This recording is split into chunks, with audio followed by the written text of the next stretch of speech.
Les difficultés du middle management dans la mise en place du feedback transparent dans les entreprises est très souvent la crainte de dire les choses ou on arrête tout simplement de les dire car de toute façon, rien ne change. Mais des blocages de l'ordre émotionnel, des blocages qui étaient des technophobies assez importantes. Donc, en fait, au lieu d'avoir une acquisition de l'outil, on a carrément eu un rejet de greffe, quoi. Et puis, tu as quelqu'un qui sort un vieux dossier poussiéreux en disant « Oui, on a dû les mettre là quelque part » ou « Tiens, Joseph va voir sur le site, c'était quoi les valeurs de l'entreprise déjà ?» Personne ne s'en rappelle, quoi. La formule magique des super équipes est une évaluation constante et permanente, l'adaptation en cours du process et avancer petit pas par petit pas. Yorana! Bonjour, bienvenue dans Montagne et Cocotier, la pause RH avec Kéraillé de Cadeau 360 Et Dobrivlas Stupar de TCTA. Nous abordons les nouvelles façons de travailler avec un focus sur la collaboration hybride, La stratégie humaine, la communication interne, l'intégration des nouveaux talents dans les entreprises les nouvelles méthodes de formation et les meilleures pratiques de New Ways of Working. Bienvenue Yorana! Bonjour Ké, comment ça va en Polynésie française ce matin? Super, il fait beau et je suis très heureuse de lancer ce premier épisode de Montagne et Cocotier et faire une petite pause RH aujourd'hui. Oui, moi aussi, tout à fait. Alors, avant toute chose, nous aimerions toutes les deux parler à nos auditeurs du pourquoi nous avons décidé de lancer ces épisodes réguliers sur les thématiques du NWO et du NWOL. Ben oui, tout à fait, pour les non-anglophones, parce que c'est quand même toute une expression qui n'est pas très familière pour certains. On parle des NWO, donc les New Ways of Working ou les nouvelles façons de travailler, et les NWOL, qui est un peu compliqué à prononcer quand même, New Ways of Learning ou les nouvelles façons d'apprendre. Mais avant toute chose, avant qu'on commence, Dobrila, je te propose de faire un petit chin-chin. Et ici à Tahiti, on dit Manouya. Manouya, ok. Chin chin à nos auditeurs. Hmm. Oui, alors ces rencontres, on les a pensées, destinées pour les RH, les DRH, les managers d'équipe, les dirigeants d'entreprise, mais aussi pour les étudiants des hautes écoles et universités qui se préparent à entrer sur le marché du travail qui s'est transformé. Le but, c'est d'échanger sur les bonnes pratiques à mettre en œuvre pour un change management positif et faciliter la mise en place de ces fameux New Ways of Working. Oui, effectivement, dans le contexte actuel, il nous paraît pertinent et essentiel d'avoir un environnement, des partages autour des valeurs humaines qui sont fondamentales et au cœur des performances d'une entreprise d'aujourd'hui. Tu ne crois pas, Doprila? Mais oui, mais moi, je pense tout à fait ça. Je crois que c'est fondamental. Et puis, quand on regarde ces 2 dernières années maintenant, ça fait quand même longtemps, nous avons pu expérimenter des changements vraiment très profonds dans la façon de travailler au sein des entreprises. Et c'est là, on l'a vu de façon mondiale, de façon internationale. On a beaucoup, beaucoup, beaucoup parlé ensemble au cours des longs échanges très tard dans la nuit ou tôt le matin. Ça dépendait de quel côté de la barrière on se trouve. Sur ces sujets, on a travaillé depuis longtemps ensemble et on a dû apprendre à travailler à distance dans des contextes voilà, tels qu'ils étaient, car nos chemins physiques se sont aussi éloignés de plus en plus depuis quelques années. Ben oui, on s'est rencontrés en Belgique parce qu'on est tous les deux belges et tu as déménagé en Suisse sur ta belle montagne et moi j'ai émigré en Polynésie française et c'est là, à distance, que nous avons justement accéléré notre collaboration et ce qui est assez étonnant pour certains d'ailleurs. Ouais. Oui, tout à fait. Beaucoup de gens nous le disent, hein. Mais ce parcours, c'était une transformation en fait, hein. C'était une transformation aussi bien professionnelle qu'émotionnelle. Et nous l'avons fait tout autant ensemble que séparément, individuellement, chacune dans notre petit paradis personnel finalement, hein. C'est vrai que ton coin en plein montagne en Suisse est quand même magnifique. Ouais. Oui, mais alors je pense qu'à Moorea, pour ceux qui ne le savent pas, Moorea, c'est une petite île à côté de Tahiti. Ce n'est pas mal non plus quand même, hein. Bon, tout à fait, c'est assez agréable, j'ai envie de dire. J'ai pu rencontrer ici à Montréal et à Tahiti des entreprises et des personnes où les valeurs humaines, la famille, l'entraide et la bienveillance sont à la base de la société.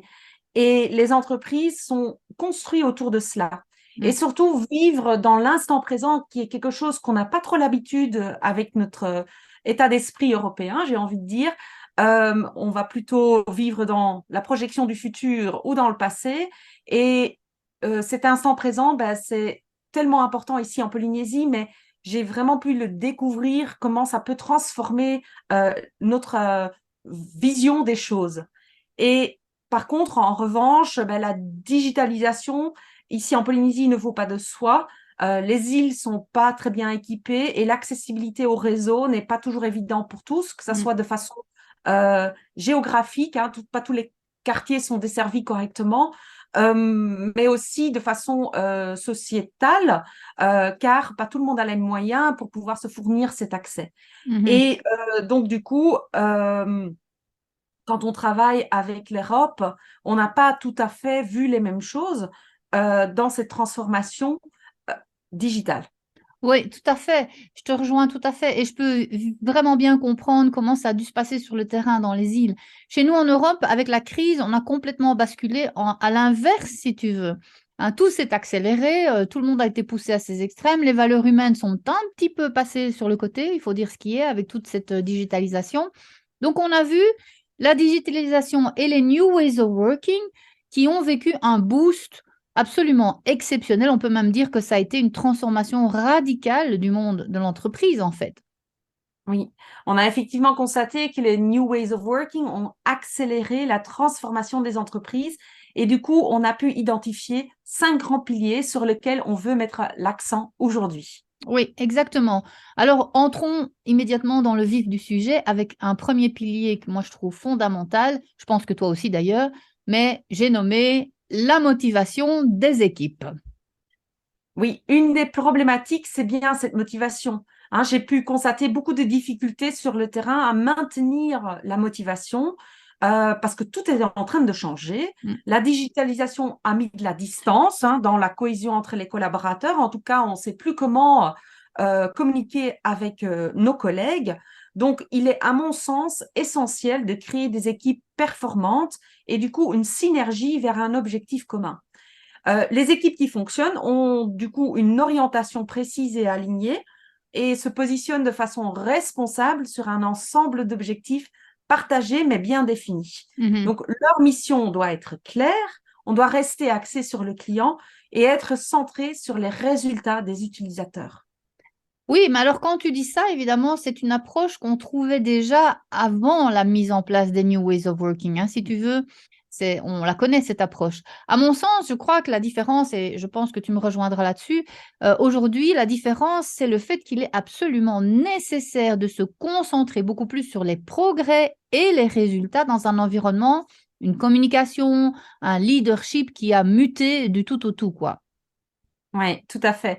On a constaté un grand changement dans le focus des entreprises.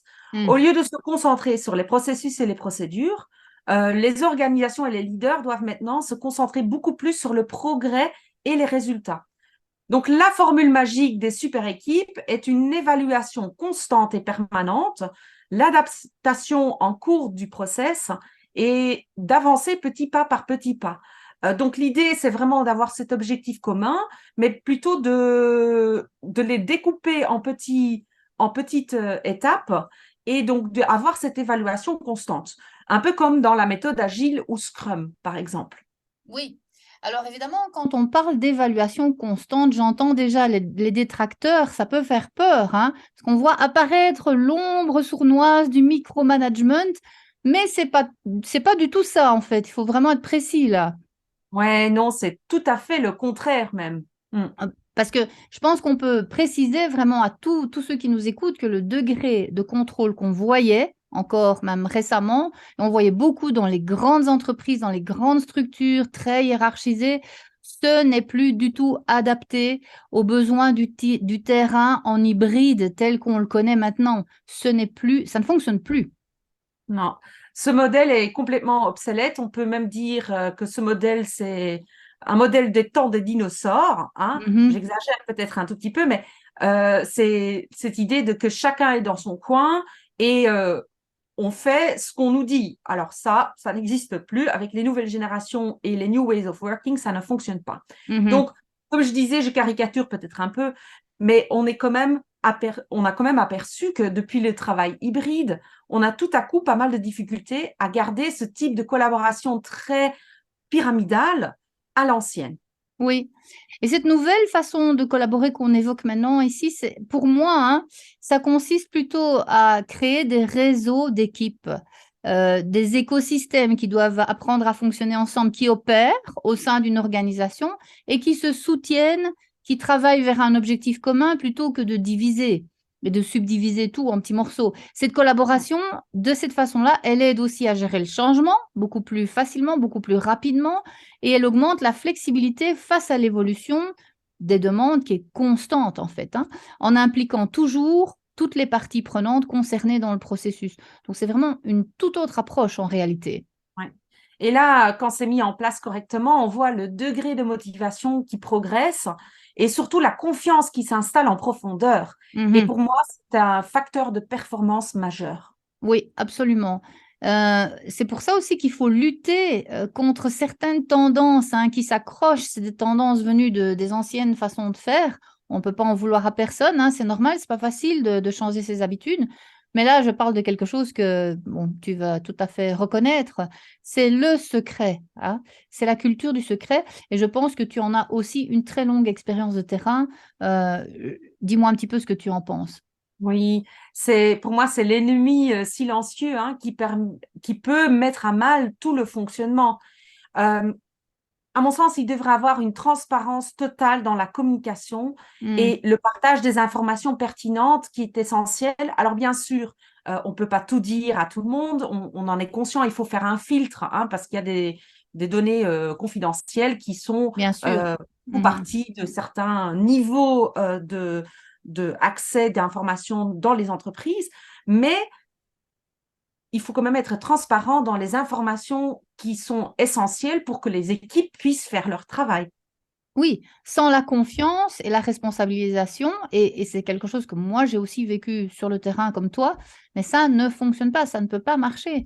Donc il faut avoir cette approche humaine fondamentalement positive. Et là, on arrive sur le pilier suivant, si tu veux, hein. Un pilier qui est tout aussi important que le précédent, mais c'est d'avoir une approche humaine positive basée sur la confiance et l'autonomie. Les deux facteurs sont fondamentaux pour assurer une sécurité psychologique dans les équipes sans laquelle ben, on n'y arrive pas, quoi. Ouais. Donc, si on résume nos 5 piliers, en premier instant, on a l'orientation vers des buts précis pour garder la motivation. En deuxième, on va se concentrer sur le progrès et le résultat à la place des procédures et des processus. Mhm. Ensuite, on va collaborer à travers des écosystèmes autonomes, mettre en place une culture de communication basée sur la transparence des informations et la confiance. Et en dernier, on va responsabiliser les équipes par la création d'une autonomie pour leur donner une sécurité psychologique. Oui, alors ça n'a l'air de rien dit comme ça a l'air tellement, tu sais, facile à mettre en œuvre, mais moi je me rappelle, j'ai vraiment envie de te partager un exemple parce que tu parles du le pilier 4 là, tu l'as dit, puis ça a tout de suite tilté. Donc le pilier 4 c'est cette culture de communication basée sur la transparence que tu évoquais. Moi je me rappelle d'une organisation internationale vraiment à grande échelle qui a dû faire cette installation ultra rapide dans l'urgence de Teams, ok, qui, dans un premier temps, comme tu le sais, beaucoup de gens l'ont installé juste pour la visio. Et puis après, ben, s'en est suivi un chaos total. Un chaos total. Les collaborateurs se sont retrouvés digitalisés contre leur gré, parce qu'on peut dire que la culture d'entreprise, elle était très éloignée de ça. Donc ça a été un choc. Ça a fait que ben, ils ont dû dépasser beaucoup de challenges en une période très courte et notamment ben, j'ai eu l'occasion de voir des blocages, mais des blocages de l'ordre émotionnel, des blocages qui étaient des technophobies assez importantes. Donc en fait, au lieu d'avoir une acquisition de l'outil, on a carrément eu un rejet de greffe, quoi. On a essayé de greffer les outils, puis ça n'a pas fonctionné du tout. Et donc, on a assisté à des choses assez étranges. La complexité aussi de l'outil, parce qu'il ne faut pas sous-estimer. En fait, en dehors de la visio, Teams, c'est une galaxie d'outils, donc ce n'était pas extrêmement facile à intégrer. Et donc ça a créé de l'évitement, c'est-à-dire l'opposé, quoi. Au lieu d'intégrer, les gens sont passés à côté. Alors, une partie de l'entreprise utilisait plus ou moins l'outil de façon très basique, l'autre partie ne l'utilisait pas du tout. C'est assez spectaculaire. On a vu des dédoublements d'outils aussi, des choses qui faisaient la même chose, on ne savait plus très bien, des stockages qui semblaient être les anciens et les nouveaux qui n'étaient pas bien définis. Donc, on ne sait plus lequel utiliser. Et puis, ils ont subi des pertes dans les données, des ralentissements importants dans les process. Alors là, ça, je ne te dis pas, ça a été catastrophique. Et puis, je parle aussi du mauvais usage des niveaux d'accès.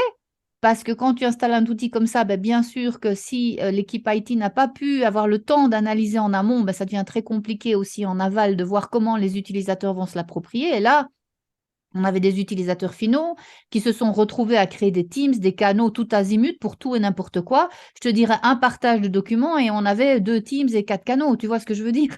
Donc, on se retrouvait dans des situations absolument démesurées.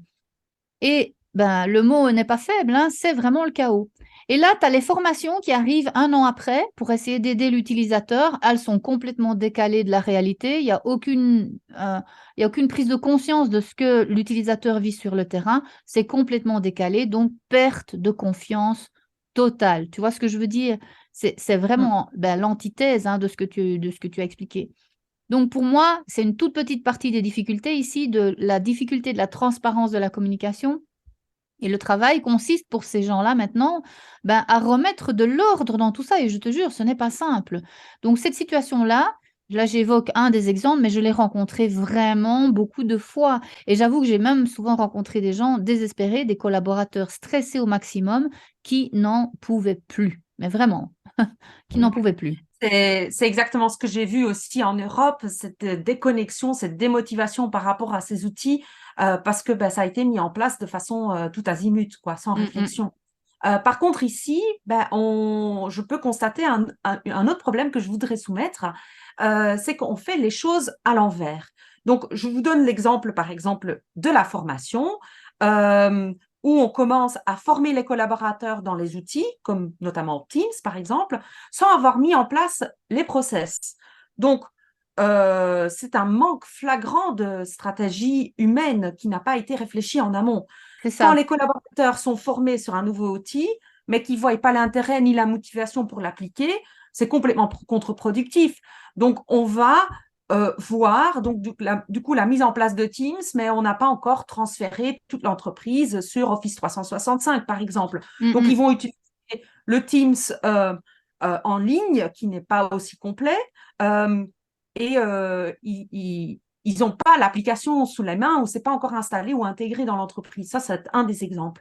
Un autre exemple, c'est qu'on a formé des managers et des collaborateurs sur les meilleures façons d'instaurer le télétravail sans avoir, par exemple, la majorité de leurs données en ligne. Donc forcément, c'est Waouh, super, travailler de chez moi, mais je ne peux pas génial. en mettre le dossier et j'ai pas accès au formulaire ou aux données en ligne. Donc, c'est complètement contre-productif. Forcément, les gens se démotivent. Donc, un autre exemple, c'est par exemple le matériel qui n'a pas été mis à disposition, donc les laptops qui n'étaient pas suffisamment fournis aux collaborateurs ou des laptops qui n'ont pas de vidéocaméra, par exemple. Et donc, du coup, ça ralentit vachement le processus ou des plateformes de communication qui ne sont pas centralisées, organisées. L'exemple que tu donnais là tout à l'heure me Ouais, ça a parle été énormément. souvent le cas. Voilà. Donc, du coup, tout le monde fait à sa sauce et au final, on perd le sens des choses. Oui, entre la perte des repères et de sens, les collaborateurs se sont complètement déconnectés de l'entreprise, voire même les managers, parce que j'en ai rencontré beaucoup qui étaient au bout du rouleau dans ces situations-là, censés apporter des solutions, mais eux-mêmes étant mis sous pression de toutes parts, quoi. Ouais. C'est pour ça qu'une stratégie humaine face aux new ways of working est primordiale. Et ça commence par la réflexion top-down pour premièrement fixer la direction à prendre dans le changement et ensuite down-top pour être au plus près du terrain avec une culture de feedback transparente et régulière afin de maintenir du coup cette sécurité psychologique qui est aussi importante et essentielle même au bon fonctionnement de tous. Mais oui, je suis complètement d'accord avec toi parce que cette culture du feedback, cette fameuse culture du feedback, tu vois, c'est un mot vite dit, c'est un mot valise un peu, mais on ne se rend pas compte à quel point c'est un art difficile et souvent les gens ne sont pas formés à ça. En dehors du fait maintenant de former les gens à faire de la bonne du bon feedback, il y a aussi qu'est-ce qui va se passer derrière. Et donc, moi, j'ai souvent vu des choses du genre, le feedback est fait, mais rien n'est pris en compte. C'est une catastrophe après si tu veux continuer à développer ta culture de feedback. Ou bien il est censuré, les gens ne se sentent pas du tout à l'aise de donner un feedback authentique et transparent parce que la confiance n'est pas suffisante et parce qu'ils ont l'impression que ce qu'ils vont dire à un moment donné va leur revenir d'une façon ou d'une autre, d'une façon euh, peu agréable. Donc ça, évidemment, c'est pas de ça qu'on parle. On parle d'une vraie culture du feedback qui permet de remonter du terrain des choses essentielles pour l'avancement des projets. On est bien d'accord. Oui, c'est exactement les difficultés du middle management qu'on rencontre. Et moi, je le connais très bien parce que pendant 10 ans, j'ai travaillé dans ce positionnement de middle management. Et très souvent, on craint de dire les choses parce que on a peur de comment ça va être perçu. Est-ce Mhm. que, voilà, donc on mâche nos mots et où on arrête de les dire, car de toute façon, rien ne change. Combien de fois Oui. est-ce que j'ai pas entendu ça? Euh, on l'a déjà dit, ils le savent, mais ça ne sert à rien. Donc j'arrête de le dire parce que de toute façon, je perds mon temps. Oui, mais je pense que beaucoup d'auditeurs vont se reconnaître dans cette étape-ci parce que c'est quelque chose qu'on a vu tellement souvent. Et donc là, on peut se poser la question de l'efficacité de la communication interne parce que c'est un tout. Souvent, on est arrivé dans des cas de figure où la communication interne, elle est quasiment inexistante. On ne sait pas qu'il fallait installer quelque chose ou bien on l'a installé par réflexe et elle ne correspond pas aux besoins, hein. Donc, culture du feedback down top, on est bien d'accord. Elle est la plus importante, mais c'est aussi une communication top-down qui doit être adaptée du coup par rapport à ça. Donc, c'est vraiment deux choses qui se tiennent ensemble. C'est pas deux choses séparées pour cultiver la confiance et la transparence. Et j'en veux pour preuve, tu sais, ces newsletters dont on avait déjà parlé, qui partent d'on ne sait trop où, signés par on ne sait pas qui parlent de choses qu'on ne connaît pas et qui n'intéressent personne ou peu de monde et que l'on fait uniquement parce qu'on a entendu que c'était une bonne pratique, quoi. Ouais, je me rappelle tout à fait de ces mails que j'avais l'habitude de déliter. Hein. Oui, c'est C'est en ça. général ça qu'on fait. Donc, c'est quand même triste hein, de ne pas savoir, ne pas saisir cette chance de créer du lien en interne. Mais moi, par exemple, j'ai pu vivre un contre-exemple, en fait. J'ai Ah, travaillé pour une grosse entreprise en France dans le domaine du tourisme et spectacle. Alors, quand je dis grosse entreprise, on parle de 15 000 employés quand ah même. oui. Mhm. Là, on a vu un changement radical quand la nouvelle CEO a implémenté une communication un peu différente. Donc, on a vu la mise en place des hubs d'information avec des témoignages, par exemple, des profils des collaborateurs. Donc, c'était les collaborateurs qui partageaient leur parcours, leurs expériences, à travers des vidéos, des blogs, Mm. même des réseaux collaboratifs. Donc, on a instauré un workplace qui peut être un peu on peut le comparer avec Facebook, quoi, hein, un Facebook Mhm. d'entreprise, où on partage nos réussites et nos échecs. Donc, c'était très chouette de voir un peu les pratiques qui étaient faites dans d'autres divisions et qu'on pouvait reprendre, par exemple. Des visites aussi sur le terrain à l'improviste. Donc, habituellement, quand le CEO vient sur le terrain dans une grosse entreprise comme ça, tout le monde se prépare et on se montre Sous de son meilleures meilleur jour. facettes, en Mm. fait. Meilleurs jours, effectivement. Et donc, du coup, ici, elle faisait les visites sur le terrain à l'improviste, un peu comme Patron Incognito, tu sais, la Mm. série qui a été très Ah oui, oui, populaire. oui. Oui, voilà, tout à fait. Donc, on ne savait pas qu'elle allait venir et puis elle se pointait en stagiaire pour pouvoir vraiment voir les problématiques du terrain. Et donc tout ça, ensemble avec des pauses conviviales, des pauses café conviviales avec tous les niveaux de hiérarchie, on va dire, a complètement changé le lien entre le C-level et les collaborateurs. Ouais, on peut dire là qu'on assiste vraiment à une communication de proximité avec un vrai désir de savoir exactement quelle est cette réalité de terrain pour pouvoir agir dessus, évidemment. Donc, on a aussi un management à l'horizontale qui se combine à ça. Et c'est ces deux éléments-là qui vont permettre quelque part de retrouver les marques hein, à un moment donné. Ouais. Et c'est même beaucoup plus parce que c'est une vraie façon de fédérer les équipes autour des valeurs et de leur rendre leur place et leur responsabilité de leur poste. Mm. Donc, ça crée une totale confiance dans les équipes qui peuvent alors, du coup, déployer les talents, prendre des initiatives pour essayer des choses sans avoir attendre l'aval de la hiérarchie pendant 3 mois, hein, Ouais. façon de dire, car elles savent que les valeurs et le cadre étaient déjà communiqués et complètement intégrés en chacun et chacune. Donc, c'est-à-dire que les valeurs sont vécues à part entière, de façon intrinsèque. Et donc, du coup, on peut faire tout à fait confiance que chacun et chacune va prendre ses responsabilités, les bonnes décisions pour Et faire avancer s'oriente l'entreprise. s'oriente de la bonne façon. Mais ça me parle beaucoup parce que combien de fois je me suis retrouvée à accompagner des équipes où on parle des valeurs pour commencer parce que c'est crucial, c'est le centre, c'est la boussole. Et puis, tu as quelqu'un qui sort un vieux dossier poussiéreux en disant, oui, on a dû les mettre là quelque part, ou tiens, Joseph va voir sur le site, c'était quoi les valeurs de l'entreprise déjà. Personne ne s'en rappelle, quoi. C'est pas du tout intégré. C'est comme si c'est là pour faire joli d'un point de vue extérieur, mais personne n'y adhère fondamentalement. Donc Ouais. ça, c'est très important, je pense, que tu dis là. Je sais pas si toi aussi, c'est ce que tu as vu en allant Ben sur le oui, terrain, mais c'est quand même ouais, assez c'est fréquent, la ça. déconnexion là. Quand on arrive à implémenter, que ça devient des valeurs presque personnelles, c'est une culture qu'on vit à part entière, c'est beaucoup plus facile après de mettre en place les changements autour de ces valeurs parce que chacun va rajouter sa petite touche et on a l'impression vraiment que quand c'est vraiment intégré à l'intérieur de soi, on va faire tout pour que ça puisse fonctionner parce que ça a du sens. Et On fait les choses pour une raison. ça va aussi créer le flow, hein, parce que tu vas être dans quelque chose dans lequel tu te reconnais toi aussi. Et du coup, les initiatives, et on parlait de motivation intrinsèque, c'est crucial hein, pour ça. Donc voilà, oui, exactement. Et en parlant d'intégration, comme tu dis, je voulais aussi ajouter un petit élément que je trouve fondamental, et puis je sais que pour toi aussi, il te tient à cœur, parce qu'on a beaucoup travaillé là-dessus ensemble, c'est de prendre la mesure aussi de ce que la formation, quand elle est bien adaptée aux circonstances qu'on vient d'évoquer du NWO, elle peut apporter aux entreprises une aide précieuse dans cette transition, hein. C'est un peu un liant à tous les étages, en fait, hein. Et là aussi, il y a des changements importants à mettre en place. Oui, on a vu des grands bouleversements dans le monde de la formation, bien sûr. Donc, la mise en place de formation à distance, par exemple, a été une très belle évolution car cela permet quand même de rendre les formations disponibles à tout le monde. Ils peuvent le faire à tout moment, hein. Donc, on peut s'adapter, notamment avec les e-learning, par exemple, de le faire sans se retirer du terrain, qui est toujours qui a un coût pour l'entreprise, mais aussi un coût dans le sens où les managers, on peut pas, par exemple, les rendre disponibles tous en même temps.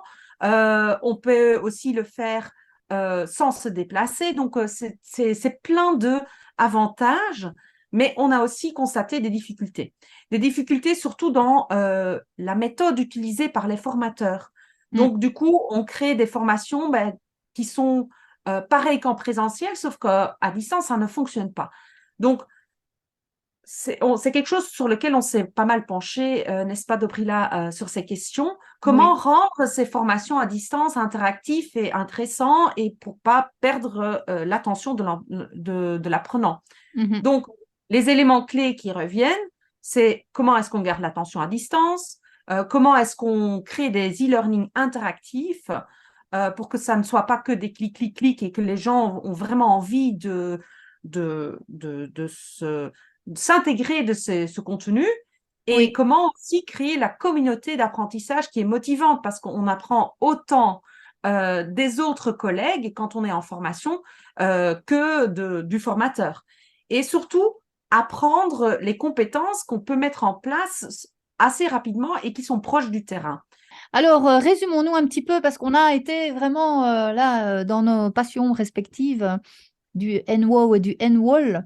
On a parlé aujourd'hui des 5 piliers du New Ways of Working et de 3 points essentiels sur lesquels nous devons nous focaliser pour réussir cette mise en place, voire redresser certaines choses, hein, pour qu'on puisse s'adapter à ces nouvelles façons de travailler et les vivre en harmonie, nouvelles façons de travailler et nouvelles façons d'apprendre. Alors, est-ce que tu peux nous les rappeler, Kay?